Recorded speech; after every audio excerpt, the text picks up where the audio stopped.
Good morning, everyone. Thanks for joining this panel discussion from Cherry to Cup, Drip of Experience from Blockchain Coffee Beans. We'll give a few more minutes for other attendees to trickle in. And then afterwards, we're gonna start in a few minutes. In the meantime, feel free to write down in the chat who you are and how much you like coffee.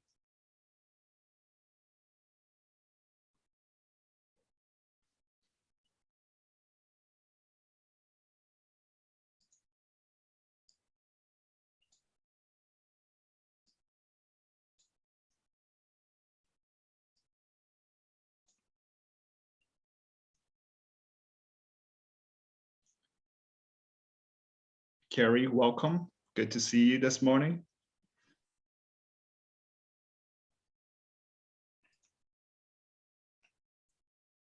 Welcome, Jennifer from Mighty Peace Coffee and Jennifer Rogla from IDE. Morning, Diana.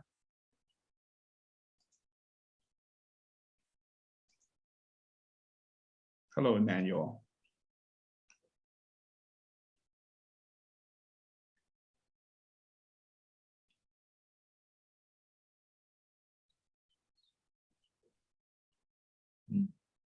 I already have a lesson learned for next time. I'm going to prepare some nice, relaxing cafe music.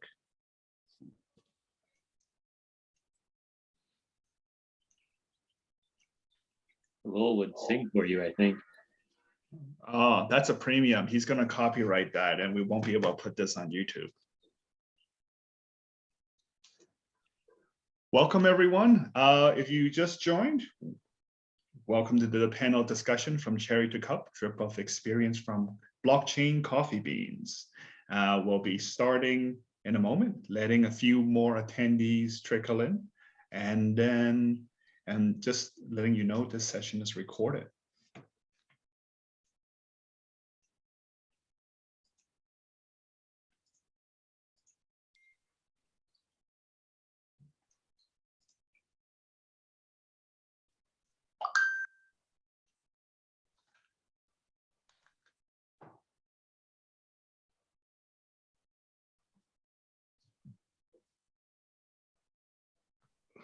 I vote for magic tricks, Gordon. You don't have any coins that you can pull out of Scott's ear? I could juggle mugs. All I need is, I got IDE's mug, I got Oso's mug. I just need to go get some merch from Queen City. And then I think we'll be good. I have a friend who does coin tricks. You let me know. Awesome. Well, I think this is a good time. So let us begin. Good day, everybody. My name is Gordon Lowe. I'm the moderator for this panel discussion from Cherry to Cup, Drips of Experience from Blockchain Coffee Beans. Thank you all very much for attending today. Now, before we begin, just a few quick housekeeping items. One, yes, it's recorded. And yes, you're muted, and that's to minimize accidental disruption. You won't be able to unmute. And then also, because of that, please put your questions and comments in the chat, and it will be relayed. Finally, no, this is not whether you should hold all your crypto at this moment in time. So if that's the reason why you're here, unfortunately, we won't be able to satisfy you. Very briefly, why are we here today, right? The Blockchain Coffee Bean project is wrapping up its second year, and it's the perfect time for us project partners here to reflect, share what we've learned, and dream what could come next. We've hit a significant milestone, and you, the audience, will be the first one to hear our result this year. To the IDE staff in the audience, I hope this will build new relationships, allow you to see new opportunities for collaboration, and inform your feedback on whether or how to scale this. Right? And of course, for everyone's attending, we're very glad for you to attend. If you find what we're doing to be worthy, please spread the word or challenge us with your questions. Either way, it's great. So I'm pleased to briefly introduce our project partners and panelists for the day. Give a quick wave to the camera when I get to you. First, we have Allison. She's the Chief Sustainability Officer for Bex 360. Allison has lived and worked in Africa and Middle East while working with the Carter Center and consulting with other international groups. Before that, she clerked for the United States Tax Court and Millennium Challenge Corporation in Washington, D.C. She has a Juris Doctor from Georgetown University Law Center. Welcome. Dean is the co-founder of Bex 360 and its COO. Prior to that, he was the director of engineering at Express Diagnostic. He graduated from Colorado State University with a degree in mechanical engineering. He enjoys running and fishing here in the Centennial State. Lo Pao, along with his wife Myra, is the co-founder of Catracha Coffee. It's a green coffee export company you'll hear more about in Santa Elena in Honduras. Lo has lived in Santa Elena since 2016 and dedicated much of his time exploring ways to add value to the coffee purchase from producers in the community. His community started in 1998 when he was a Peace Corps volunteer, and basically it brought him and Myra together. Running Catracha Coffee has been their way to live and serve the community in Santa Elena. In his previous life, Lo was an attorney for the United States government. I just had to sneak that one in, though. Jason, along with his friend and business partner, Tim Jordan, is the co-founder of Oso's Co., a craft coffee roaster and bakery located in Sacramento, California. Founded in 2006, Oso Co. has 4 cafes in Sacramento and continues to operate on one main premise. Today we're good. Tomorrow will be better. And finally, Jason, oh, no, sorry, excuse me, Scott Byington is the founder of Queen City Collective Coffee. Some of you have met him from IDE annual meeting in 2019, where he did the Friends Cupping. That's where this picture is from. He is a master in rural and environmental sociology, and prior to starting Queen City, he worked in Southern and Central Africa on rural livelihood capacity building initiative. Again, thank you all panelists for being with us. So very quickly, in order to give context to this panel discussion, give a very quick recap of the project, then we'll jump in the discussion with questions in 4 rough sections. Who are the people involved? What drives you? What's your reality? What were the expectations going in? And what have you learned along the way? If we are able to squeeze in some time, we'll open it up. Panelists, you could ask each other a question. Audience will get a few questions from you as well. And then we'll wrap up of how well it matched each of the partners' expectations here and where you like to go moving forward. So part of the recap, right? What was the problem we're trying to solve when IDE and Bex together put together a project proposal? Well, while you and I and people around the world pay a fair bit for a cup of coffee, the way that coffee is priced in general around the world is as a commodity. It means that you're growing specialty beans. It is still subject to great fluctuations, right? Compounding that issue could be a lack of access to a market where you are, and you might have weak negotiating power. And in that way, it could very well impact farmers who are able to sell a profit, or if they're not able to, then that affects how they can maintain the land or cope with climate changes that's facing us all. So the project goal, everyone at first, we were all scratching our heads. The important thing really is to find producers and roasters who are willing to trade with each other, enter the data about their processes, and then share it with each other and the world, right? At the core, at the crux of this, as a group, we're trying to answer 3 questions. 1, what does it take to implement blockchain in a value chain, right? International value chain such as coffee. 2, what is the value of transparency for exporters, roasters, and customers? And 3, assuming value is sufficient, how can we translate this into material benefit for farmers, right? These three questions are important because in international development is replete with stories of people parachuting in technology without proper context, and that's not what we here is about. For those of you who are not familiar with the coffee value chain, here is the 30-second kind of blitz course. Your bag starts off cherries and shrubs as shown on the screen. They need to be picked when it's ripe, depulped, fermented, dried, milled to get to the bean, and the seed inside dried to the certain moisture level and flavor profile. Grossly simplify, again, there's differences all around the world, but farmers would go to shrub, them and laborers would pick the cherries, processors would buy it, do the fermenting, drying, and then it gets to green coffee form, which is shippable. Exporters and importers will handle the shippings and the duties and all the legal paperwork. And then the roaster would buy it and roast them until it is sold and brewed or made into other products, right? Such as your espresso beans, for example. The project itself, I could go into that later if there's a specific question, but the key thing here really just to take away is to understand the user, in this case, people in the value chain, such as Lo, right, Scott, Jason, what data they have and what it is the most meaningful way to serve that information to each other and to their customers. By the year one of the main milestones is to be able to complete that customer experience. So there would be a QR code. For example, this is from Queen City in year one. And when you scan it, it will take you to a web page called Blockchain Coffee Beans, where you can understand and see the information about the particular bag and the journey it has traveled.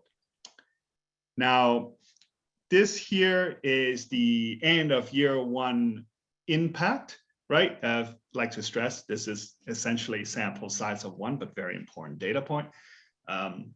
For the 760 pounds of green coffee exported, Juan and Claudia, just to give you a sense of the economics, we'll come back to this later. Juan and Claudia received the farm gate $744 profit share from Catracha, and that's a model for being able to sell specialty coffee beans. That's an additional 708. And finally, what that meant is in the first year, Queen City has agreed to send back a set amount based on how many bags that they have sold, and that's $526. And then what that gave us at year one is essentially increase in revenue for those batch of coffee beans exported to farmer by 36%. So that's year one.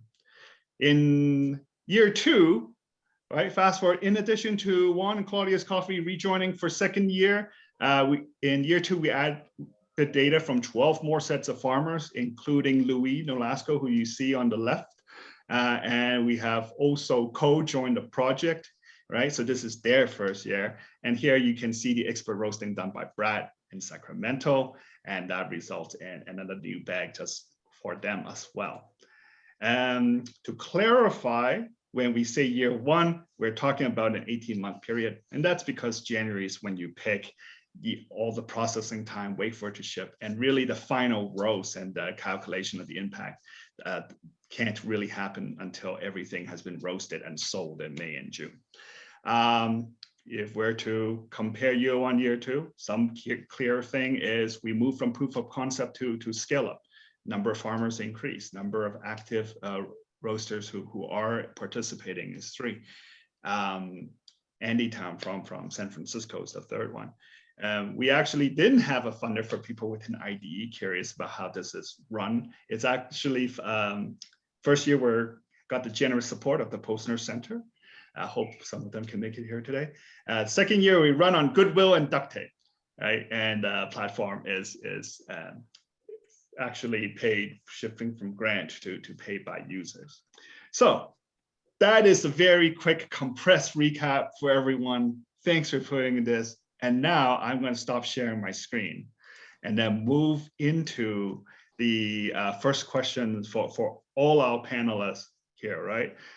So to give the audience a better understanding of who you are and what your organization does to get to the cherries we've shown into the coffee I'm drinking right now, we'll start with you, Lo, and end with Alison. Can you tell us, Lo, what Catracha is about? Looks like, so I'm unmuted, right? Yep. Perfect. So Catracha Coffee is an export company. And what that basically means is we interact with the farmers in the country where the farmers are working.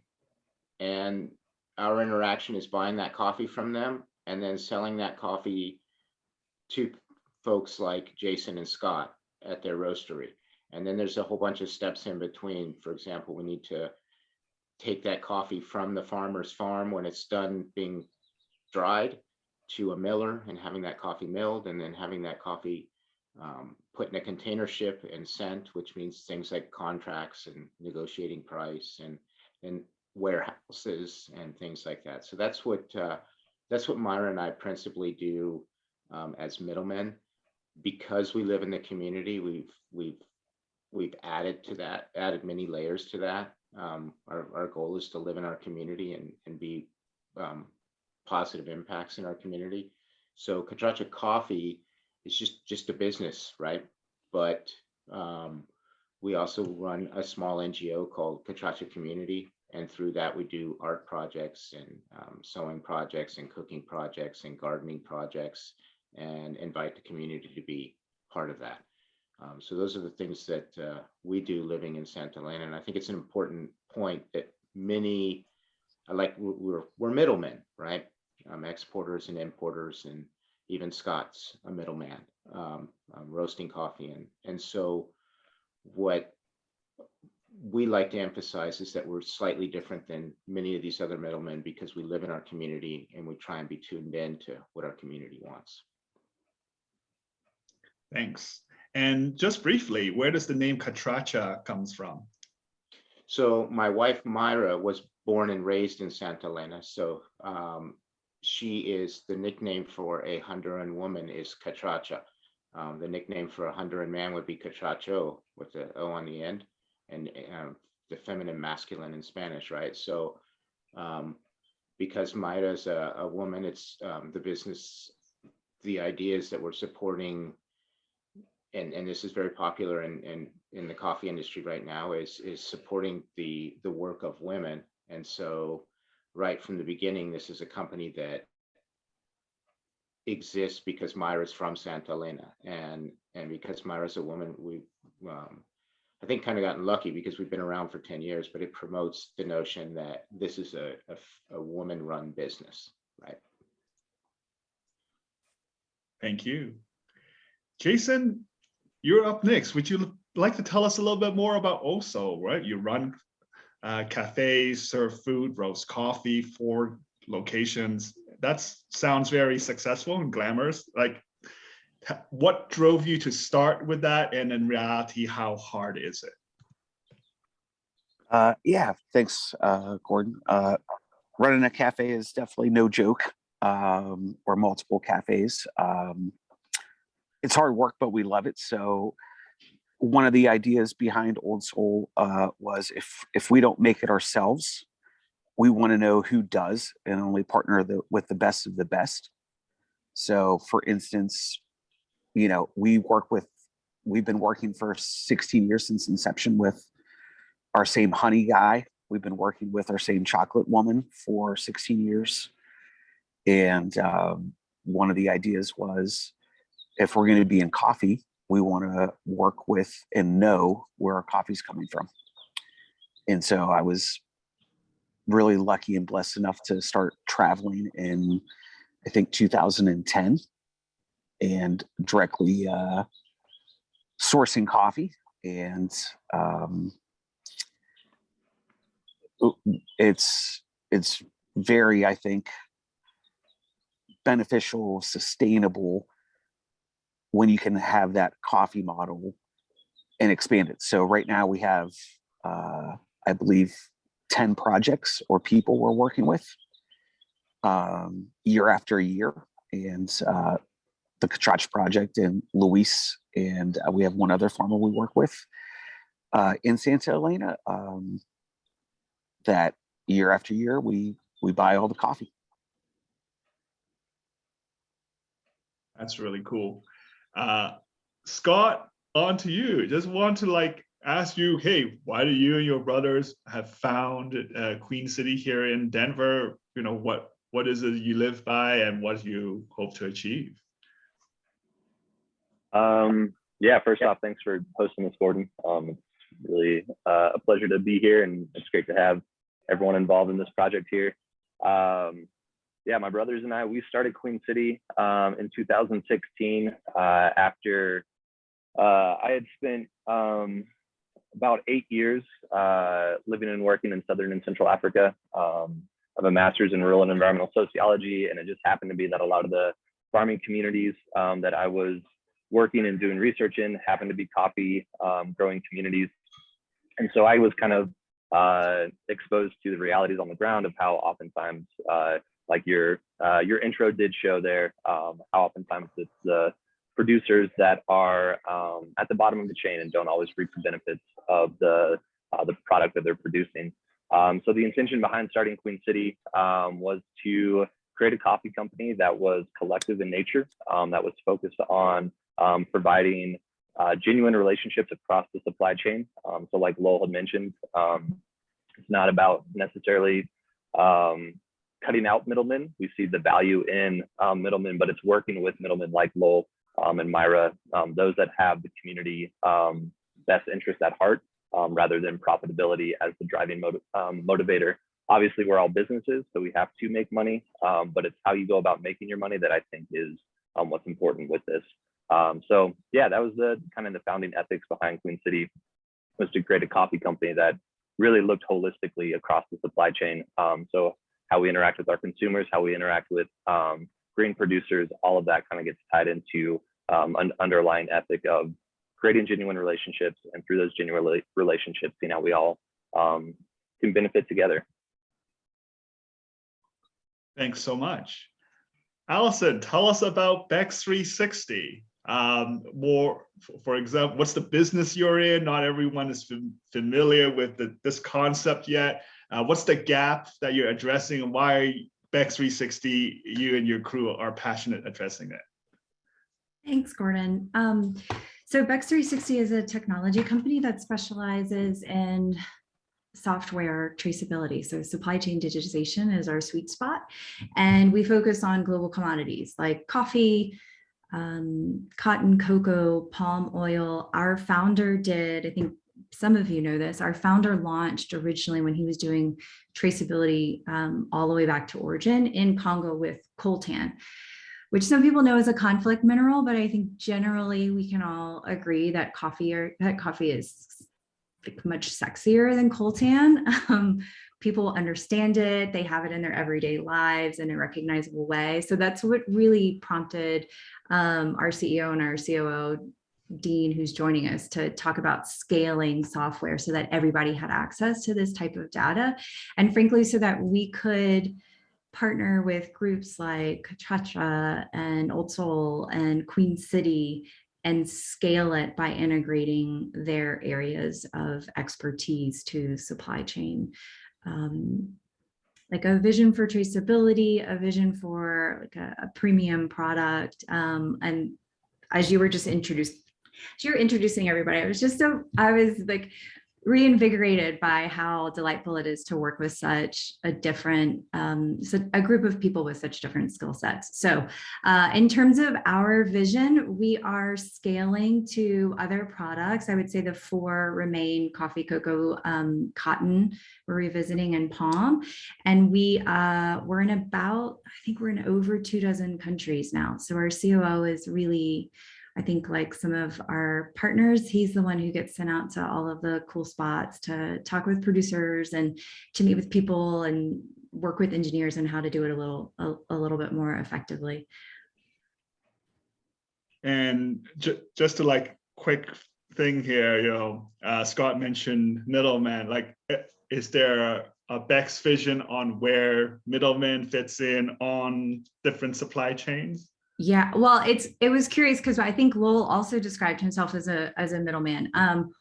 We don't, Bex, compared to some of our other customers, we don't view, I actually, maybe this is just a personal thing, but I don't view those two groups as middlemen, although I understand the functional definition of it. It's because you guys are so much more engaged in reshaping origin to retail practices related to traceability. So, we're looking to learn always. The goal for Bex has always been to learn and to scale in a faster way, to understand like what registers with retailers and what on the quality and environmental side we can learn from middlemen like Queen City, Old Soul, and Catracha.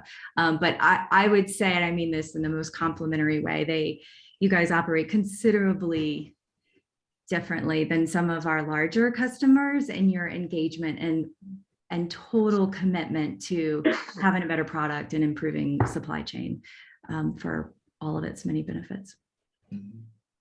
Now, one of the themes that Scott and Jason both touch on is like wanting to understand sourcing coffee from origin, understanding where it comes from. So I'm gonna turn this next one to Lowell, right? Santa Elena is a community, 65 miles, 100 kilometer west of the capital city of Tegucigalpa, right? 3.5-hour drive. Can you give us a feel of what the community is like? What's the main way of making a living, and how's coffee tied into the community? Yeah, I think it's very rural. And I think for a lot of people in the United States who live in urban areas,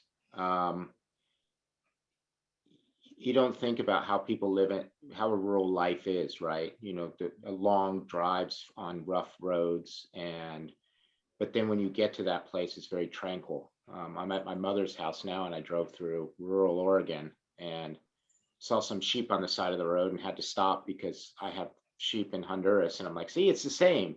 And so, but I think for a lot of people, it seems very foreign to think about a foreign country and out in the middle of nowhere.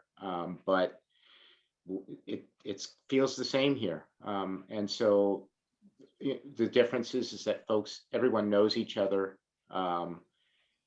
People are highly dependent on agriculture. And agriculture is a very tough business because agriculture is highly dependent on weather.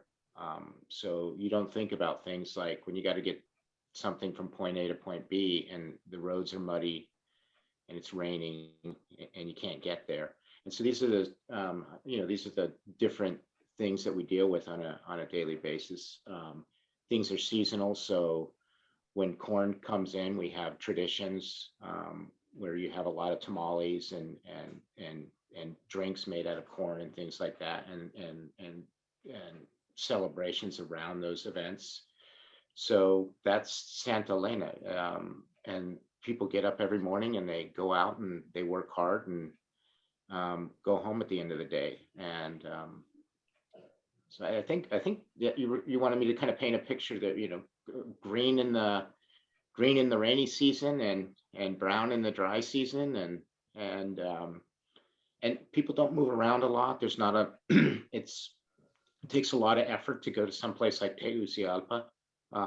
So the people don't move around a lot, don't get on planes a lot, things like that.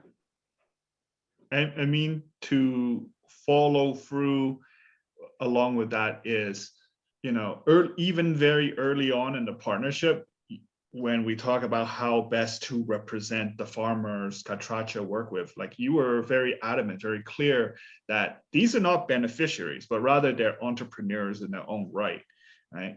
And so can you give a rough thing on how much they make, for example, and what would the margins be for grown coffee? Let's say without, what's the margin if they're not working with Catracha, for example? Where would they sell? Yes. I'm trying to, I might take up like the next 3 hours of a Well, I got to be careful here about how long I talk on this subject. but I think the point is that what I've painted the picture of is people that are not living close to urban areas. So when they have goods to sell, they can be very limited in where they sell them, right? And so like the classic middleman, or sometimes the derogatory word is coyote, is the guy who has the truck, who shows up and picks up their cherry. And then that bargaining power is, hey, if I'm here to pick up your stuff, I get to control the price. And so that's kind of the classic example, is that, you know, you got a farmer with something on the side of the road that if they don't sell it, it's gonna spoil, and somebody showing up with the transportation. And so if you're that middleman, you can take advantage of the situation. A lot of time farmers don't have the luxury of time and the ability to move coffee. So you showed a picture of the C market, and so that's another problem, is that you're farming and there's this thing out there that goes up and down and dictates how much money you should get for your crop. And growing coffee is a long-term investment. And so how you invest, I think in the real world, how you invest depends on what you think your return is going to be on that investment. But in a coffee world, you just have to invest and hope that when you have something that goes to market, that it's going to be worth more. And often, and all of these webinars and all of the people in the coffee community talk about how the cost of production seems to be higher than what coffee producers can get for their coffee. And so from the very beginning, the kind of the inception of Catracha was, well, let's figure out how much it costs us to do things. And then let's say it's not worth our time if we can't make $1 profit off of it.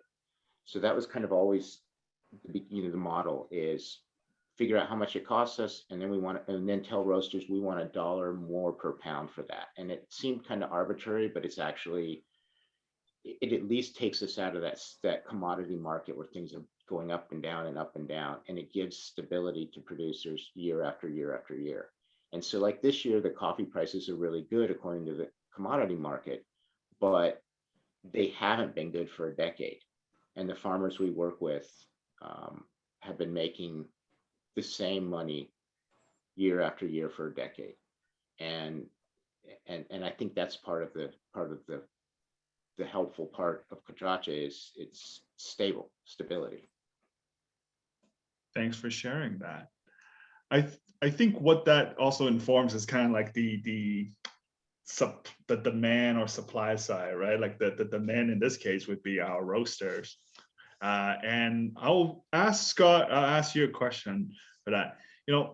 Can you tell me about your customer, Scott? Like, what is the relationship they want with your company, with your roasteries, or with the coffee? What is it that they want to know? What do they care about, right? And Jason, feel free to chime in briefly after Scott gives his answer as well.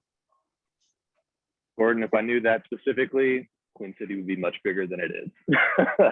I think coffee consumers are a tough nut to crack, to be honest, because there is this tension between price point and then quality. And so what we have, like in the US, most coffee consumers at this point have been exposed at some level to specialty coffee, which in very arbitrary terms is anything that's cupping above 80 points. Queen City, we only buy coffees that are 85 or above. If we're even gonna fall into some sort of category around that, to be honest, we don't really score our coffees. For us, it's more about, is it the coffee that we like, and is it working with a producer that we want to support and be business partners with.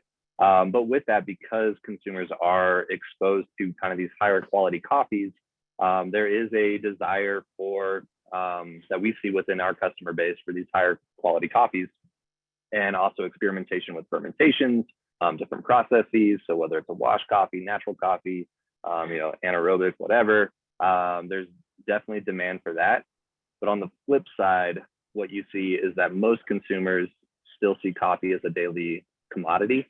And so if it's something that they're going to be drinking on a daily basis, then price is going to be very sensitive to them. So it's not like, you know, a lot of times in coffee, we try to talk about it as being the same as wine. You know, we're talking about terroir and we're talking about cup profiles and producers. But at the end of the day, I mean, maybe you are drinking wine by the bottle every day. And if you are, good for you. But most people are not drinking really expensive wine every single day. It's more of a luxury item that you drink, you know, twice a month, 3 times a month. And if we were really to push coffee in that direction, then I think we would see consumption move from being a daily commodity to this more luxury item. And so that's kind of the tension that we find with our customer base, is that they are demanding high quality while at the same time demanding commodity prices. And that's where we kind of have to sit in kind of a whole array of a menu of saying like, okay, if you really want to have a nice coffee that has some crazy experimental fermentation on it, you're going to have to pay a premium price for that. But at the same time, if you want to drink a coffee every day, here's our daily drinker. And so we do have to kind of have this mix of accessible coffees, economically accessible coffees, mixed with the more high-end quality coffees. Thanks for that. Jason, anything to add? Yeah, I'd actually go a whole different direction. I don't think Lowell, as he will do, but Lowell and Myra, this project, the Catrace project, to paint a picture. I remember going to Santa Elena for the first time, and I remember coming back and telling my mom and my dad and my business partner Tim and anyone who would listen, I'm never going back to that place. That place is in the middle of freaking nowhere. Like when he says dirt roads and how hard it is to get to that, like, okay, I went, it was great in the sense that Luis is an amazing person. Myra and Lo are amazing people. But man, that took like 2 days to get to. And okay, so we have a relationship, but I'm never visiting again. Or maybe I'll visit once every 5 years. And I went back the next year because the town and the people in Lowell and Myra are really making a big difference. And it's an awesome place. Like, I love it. It's one of my favorite places in the world now. And what they do outside of coffee, and I think, you know, what they're giving back to the community and culture, it's the most impactful project in coffee that I know of and I've been doing coffee for 20 years. When I first stayed with Luis did not have electricity in his house. So I was staying in the house, and as a gringo American, I was having to go outside to the bathroom in that first year. And when it was 5 p.m. and it was dark, well, it was dark. And now Luis has electricity. Is an amazing, because that Myra in the project have given all of these, you know, that can, that is I think important. Thanks, Jason.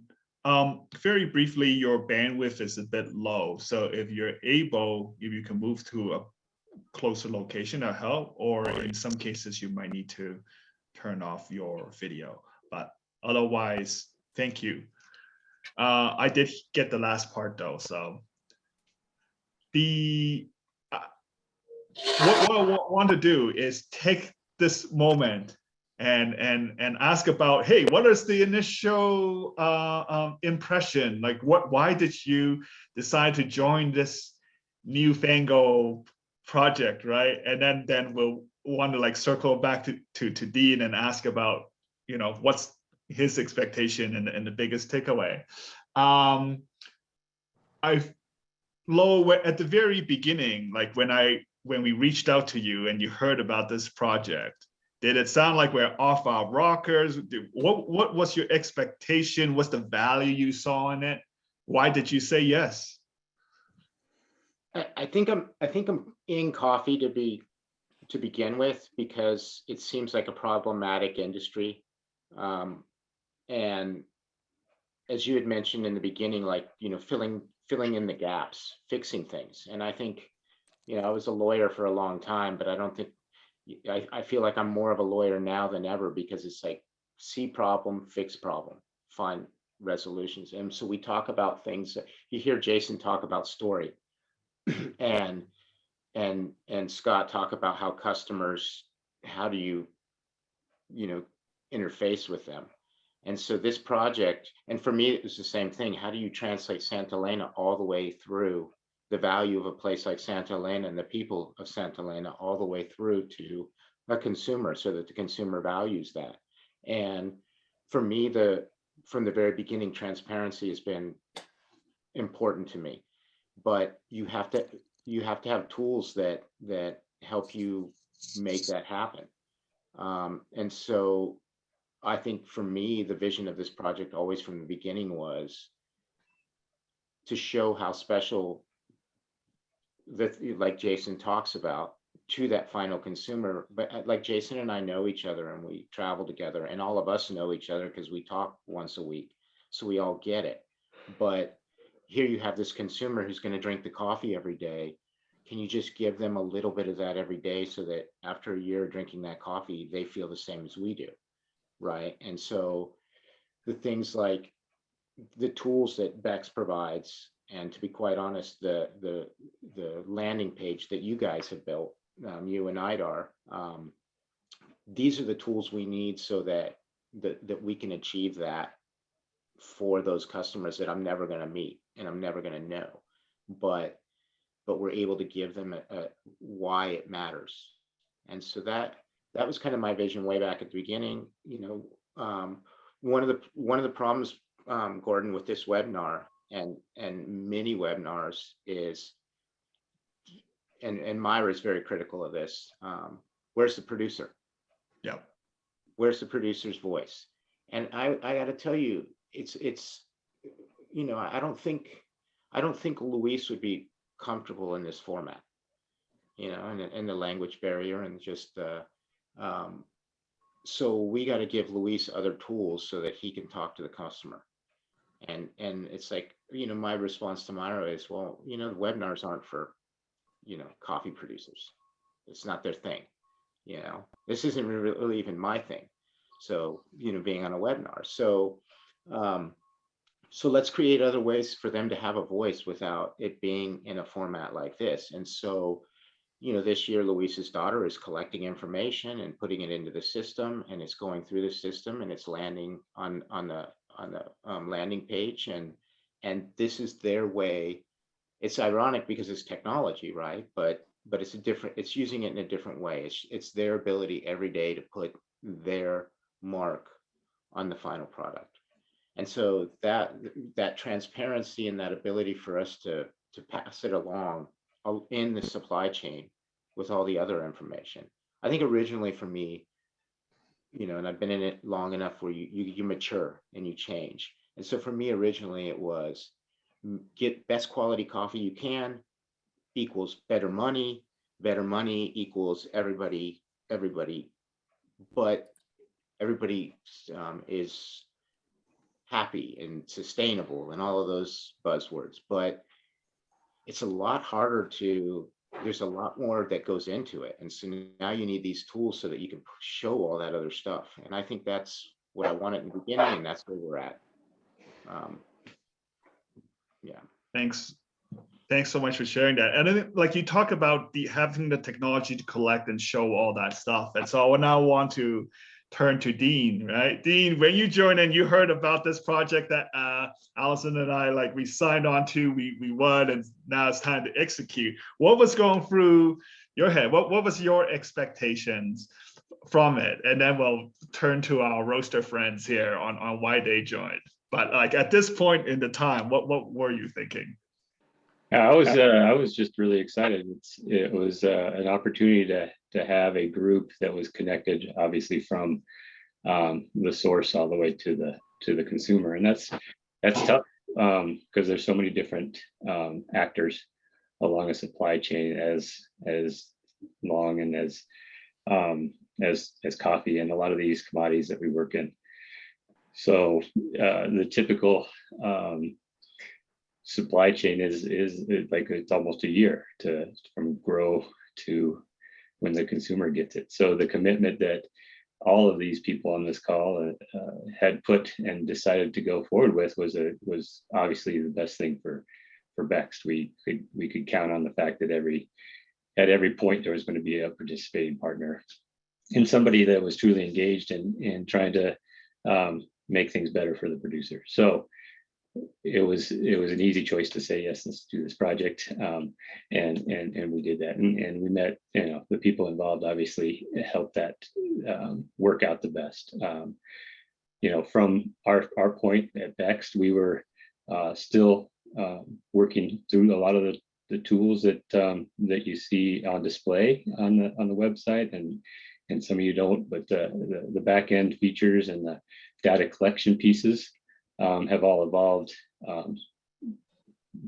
fairly quickly because of this project. And so Bext has benefited, and I think our customers and hopefully, obviously, the producers that we touch are going to benefit from this project as well.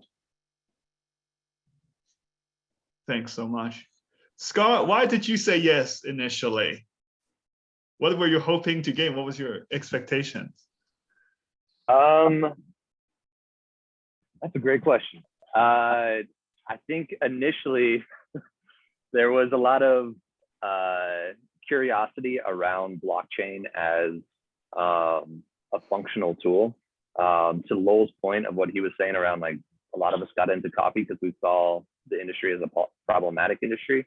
I think there was interest to see if blockchain tech could be used in a way that could benefit, ultimately benefit the producers, while at the same time creating an educational tool for our consumers.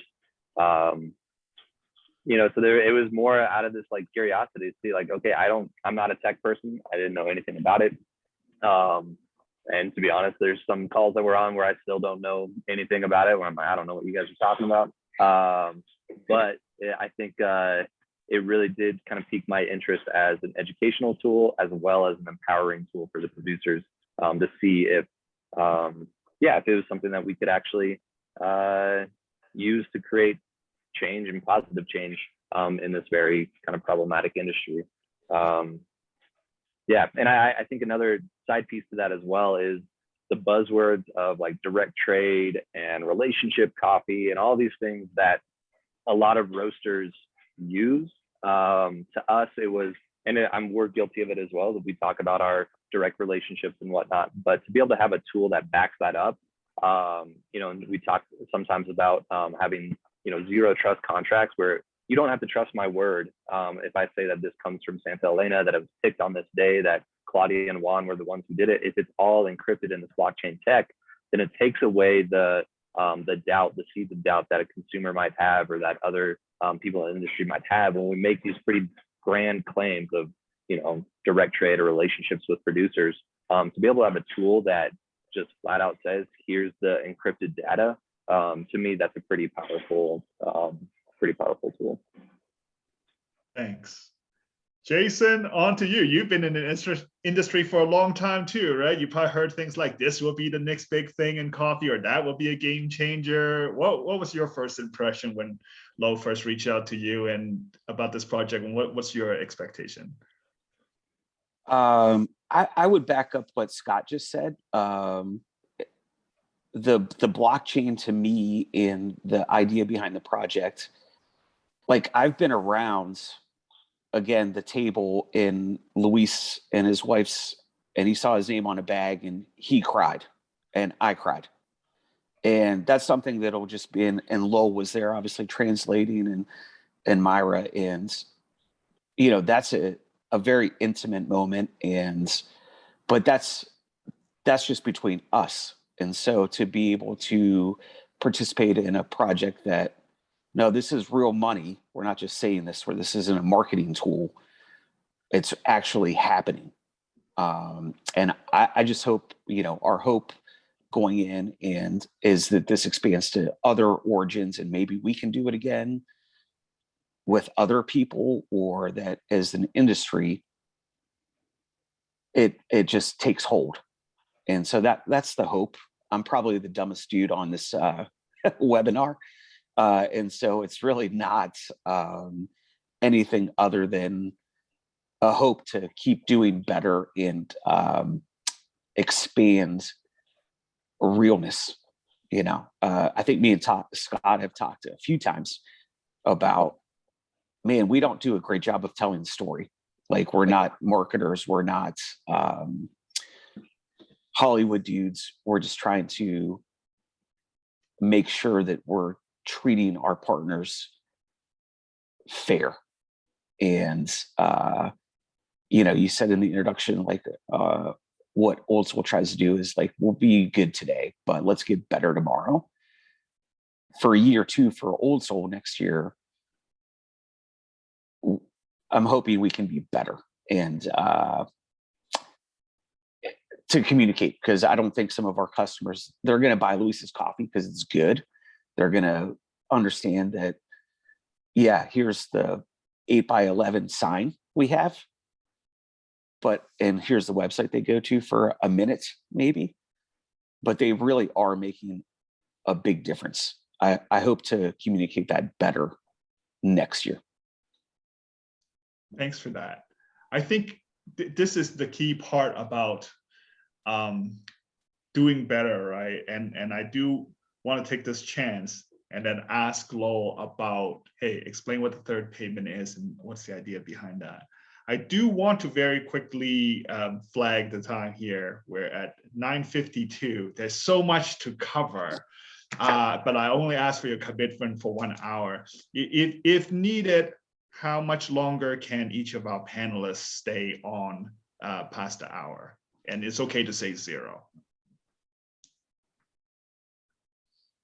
Let's make it no more than 15 minutes, Gordon. I could be here for 3 hours, but that's because we're nerds. Thanks, Lowell. Thanks, Lowell. That's a good check. Yep. Okay, yeah, no more than Scott, Jason, do you? Yep. Okay, so I'll try to make it 10 instead. Thanks so much, everyone. Like, your generosity is very helpful. So in the topic of doing a better, one of the things that you experiment with and expanded on this year is the third payment. Can you tell us what it is and what's the idea behind that?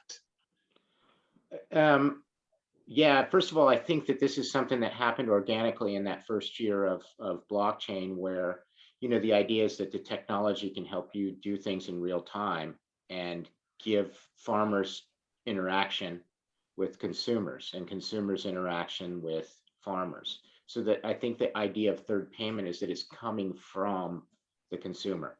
So like Jason says, doing a better job of letting my customers know that their purchasing power is making a difference, right? And so this third payment is the idea is that Scott didn't pay for this, or Jason didn't pay for this up front. He added it to the price of the coffee, and it's the consumer who then makes a choice to buy something that's more expensive, and so it's their actions. And so we did this in the first year, and the money came back. And I think on the farmer side, it's just kind of like, it's nice to keep getting a little bit extra money because there's always something to spend it on, right? And so it's just very, on the farmer side, it's just very practical to have, it's almost like passive income, right? That they already made their contract, they already made their deal, and they're not expecting this money, but when it comes in, it's helpful. And so I'm pretty sure it was Scott's idea that he wanted to do.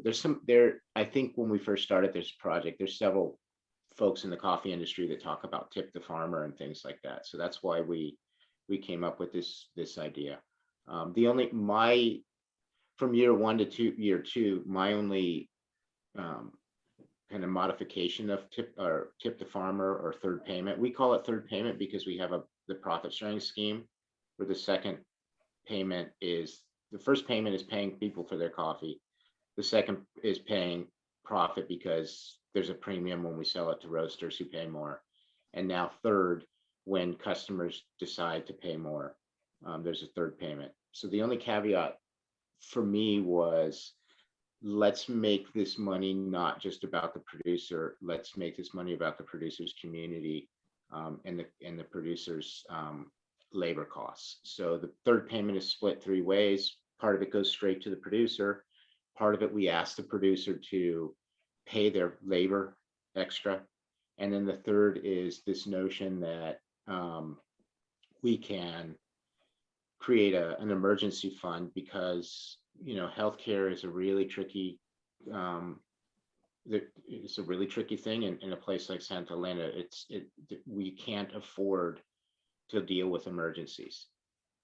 You know, that might be true everywhere in the world, but I know people in the United States have health insurance. So if something goes terribly wrong, there's a safety net. And in Honduras, in rural Honduras, there's not. When somebody gets sick, it's economically devastating. So it's a way to try and, you know, create some safety net for that. And so that's what we're doing. And then I think you've pointed out, when this gets scaled, every community can decide with that, you know, do they want to spend it on reforestation projects or do they want to spend it on some other thing? At this point, it's my personal experience in Santa Elena with people having lost family members, and just the cost of transportation from point A to point B was money they didn't have, right? Thanks for sharing that. So what I've heard also, the initial part of your answer is that because of this project, it was not an explicit part of the project, but it somehow became organically, it gave the idea for you and Scott to say, hey, let's try this. And then I see. Well, here's an interesting question for Jason and Scott then, you know, like, yes or no. Without participating, suppose you didn't participate in the blockchain part, like the tracing and being able to have a website where a QR code your bag goes to, like what is the probability of you know, you signing on to a third payment? That's kind of like a twist, right? Because people ask me, hey, are there people signing on a third payment without joining the blockchain? And I think, lo, there are. Like, just trying to, I'm just curious how much of nudge or push or buy must have or maybe didn't matter at all. So I think that's something that's important for us to dive into. And it could be a rough number. So Gordon, I don't know if I'm understanding the question. What can you reframe it? Yeah, would you have said yes to third payment if your coffee is not blockchained, is not traced? No, we haven't. I mean, for anyway, also specifically, I think the whole point of signing on to the project was that this could be a model for our other, you know, communities we work with, and that the third payments in the blockchain part of that is the whole key, because I agree. it also shows our customers and the ones that do, the percentage who do, like, very specifically buy that higher price coffee, they can see where it's going to. That's like the whole point. Yep, I agree with Jason. The only other origin that we do this in is in Rwanda, and that's only because I have a sister company that we work with there that is part of Queen City. And so having that ability to trust the end use of a third payment is key, because if you are just telling consumers, hey, $1 per bag goes back, and there's no way to trace that, there's no way to trust that, then it's something that kind of delegitimizes the process and feels a little bit more like a marketing tool at that point. So blockchain to me is paramount for us to be able to do the third payment. Exactly. Thanks for that. Thanks for that. And I think this has come to the part where we say, hey, I mentioned there's a big milestone.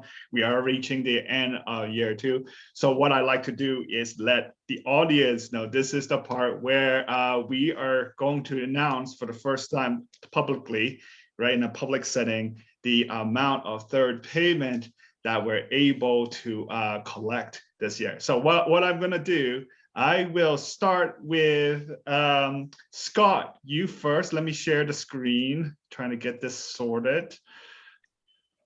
And then what you see here on the screen is basically the first payment, second payment in Honduran lempiras and the United States dollar. I use today's exchange rate.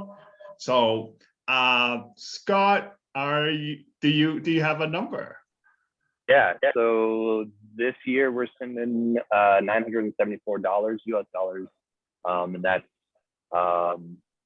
split out from the 12-ounce bags, the dollar per bag, as well as the dollar per pound on the 5-pound bags that went to our wholesale partners. That is substantial, and just letting you know, this is in an Excel, and what that represented is a 28% increase in that take. So thank you and your team's work on that. I think Warren Claude will get that information when they get the money included into Beck's platform. Jason, on to you. This is for Louise. Yeah, I'll just say, first of all, I'd like to get a recount. I'm not sure, because we're only sending back $958. So I think there might be some loose votes out there with Scott who beat us this year, but it's not a competition. It's not a competition. Yeah, so we will be sending back $958 to Luis and the community in Catracha. That is very, like, I think it all sits in around the same band as like even, because one of the things that the audience may or may not know about the business of doing roast is that you split. Sometimes you use it in your own cafe. Sometimes it goes into like larger wholesale, like, and there's different ways of doing that. I think the fact that both of you went through, that's a big deal. So thank you very much. I just wanted to take a moment and just say, it's like, this is not the end. I'm just very excited and buoyed. I think a lot of people around this panel and wider IDE is glad of the work that you have done as well. And we want to see this continue. There is a quick question from the audience, and I'll quickly address that. I know we moved into the final part, like, hey, where to take it from here? There's so many questions left unasked. But Eric, you have asked for Scott and Bex, what % of end customers took the step of using QR code to reach the website? I can answer that to a degree, because we do have a web, we do have Google Analytics clicks to the form. And basically in year 2, looking at the version 2 of the website, actually 30% of the visits are from mobile devices, right? And now, of course, doesn't mean everyone scanned their thing from mobile devices. So it's somewhere below 30. The rest of 70 came from like desktop, right? And you're not expecting someone holding up a bag to the camera out there of their laptop in order to scan it. And it turns out the reason why we have so many more people accessing the desktop site is because over time, people visit the site, and when people search for the term, quote unquote, blockchain coffee beans float to the 3rd or 4th in terms of Google results, right? That's how, without trying that hard, we end up being on the top page of blockchain coffee. So it end up diluted quite a lot. But in terms of asking what percentage of customer, if that's the denominator and the top, I have to say it's probably low. I don't have a hard tag, especially in year 2, because the QR code was very generic. If we have added a few more parameters, we could exactly say this came from the bag. And so it's a QR code setup issue on my end, and we can improve that in year 3 for sure. Now talking about the next future, like Jason, you already mentioned a bit of it, but let me just ask this in a neutral way for all our participants as possible, right? Like, what does the future hold for blockchain in terms of your work, in terms of your organization's vision? Is this, hey, this is a great experiment where I think it's time to bow out. Hey, we learned a lot. This is neat. Or we want to go and expand to more coffee, more sources. I think, Jason, you already mentioned that you want to look in other areas. So what I'm going to do is pass it to Scott first, and then Jason, then Lo, and I'll let Bex say, hey, what does the future feels like in the last 5 minutes? Yeah, I mean, this is something I think we see a lot of value in as a company. I think the customers that we have that have really engaged with it see value in it. That's certainly something that we want to continue and make better. To Jason's point, you know, how do we in year 3 moving into it, how do we create better storytelling around this? I think that's really the next phase. Is we've been hyper focused a little bit on the logistics, which is, this has all been necessary, is working through the kinks, figuring out how the systems work. I think now the next phase, the next stage is to, how do we actually get this out in a way that's consumable for our customers? If the end goal is to create this interaction between producers and customers, then I think that's kind of the next stages there. Within this project, I think there's also opportunities. I had mentioned the stuff in Rwanda. I think there are opportunities to expand this technology to other origins, but ultimately it really does take someone as dedicated and hardworking as Lowell. Without Lowell, this whole thing falls apart.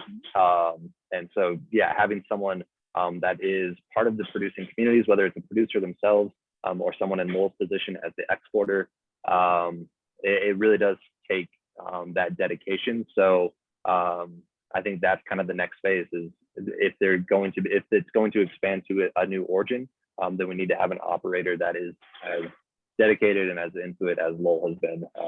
Yeah. Shout out to you, Lowell. You crushed it on this. Awesome. Yeah, I agree, man, with Scott. So a couple key things like for next year, and we definitely also sees the benefit in this, and it is not probably possible at every origin to have this type of traceability and blockchain. But I think what I'm looking forward to for year 2 for Old Soul anyway, or year 3 for this project, is it's been, again, I always say good people know good people. So one of the cool things out of this year has been getting to know IDE and Gordon and Idar and Dean and Bex and Allison and quite frankly Scott, right? That's all been good, and maybe that's just a personal selfish thing, but my hope is that, you know, I invited other people, other importers, other exporters, other people to this call, and hopefully we can record this and they catch on to, maybe I could do this. And it's going to take a lot of effort to get that project off the ground, but maybe coming up this year, now that Scott and I know each other, we're almost coming up with, like, we're brainstorming, like, how do we get our new, even more customers excited, and how do we get over $1,000 sent back next year instead of 974, 958. So that, you know, that's the exciting part. Like we will get better. I don't think there's any doubt about that. And that's the exciting part, right? Is that I think this thing does have legs, and I'm excited to see, and this is going to take more work for all of us, how we translate it into real real experience for our customers. Like, this is exactly what $958, $974 means for Santa Elena and for Luis and Juan and Claudia and for the pickers. That's going to be, I think, really key. So we're not done Yeah. yet, right? Yeah, definitely. I know there's people within ID that want to understand, from Lowell's and from Santa Elena's point of view, like, are there any programmatic approaches that IDs, that be it, water conservation or other types of work that helps the community as a whole, wherever it's on their terms. Dean, Allison, I apologize, gonna squeeze you both together. Tell me, like, what did the future hold? Like, what do you see in terms of roadmap? What do you think of the roles that where we each best shine? Where would you like to take this? I have one word. May Yeah. I go first, Dean? Go ahead. Automate. Yeah. I hope that makes Lowell happy too. In the world of being also influenced by Lowell, automate is my word. Yeah, that would, mine is in the same vein. We've relied on this group here, and we've learned a huge amount of things just working with Lowell and stuff. And he's been our guinea pig for many of our new technologies that we've rolled out. And I think over this next year, we plan to utilize some of our other customers and bring some stuff back to Lowell in this group. We have projects with the largest chemical company in the world, BASF, and palm kernel oil. And when we scale that at that size, we're going to have a huge benefit of being able to bring other tools back to this group here and show that they can benefit from some of the other new features that we bring on over the next year, specifically around the communication aspects with the customer. I want to thank you all so much. Like, that exactly hits on a great note, right? There's so many things individually. I know my colleagues are excited to reach out to you about, right? We have things to reach out over Jason about, we have things to reach out about Bex, about different ways for us to collaborate together. And I think this would not have happened if each of you are not as dedicated as you are to bring in your time, to bring in your thought, to like continually make this better, instead of being like, oh yeah, I just use this platform, click, click, click, and then be a passive part of the project. Like this, you people made this project what it is. And the fact, for me personally, it's been definitely a bright spot over a pandemic to be able to make friends over coffee, right? And technology. It's really wonderful. On that note, I want to thank you all, panelists, especially also participants, for all your time, the extra time you come in. There's going to be, if you're more interested in the conversation, we'll send out the recording. This has been a panel discussion on from cherry to cup, right? The drips of experience for Blockchain Coffee Bean. Thank you all very much for attending. Goodbye and have a nice day. Thank you, Gordon. Thanks, Gordon. Appreciate it. Bye, guys. Thanks, Everybody be Thanks well. all. Everybody. Bye. Cheers.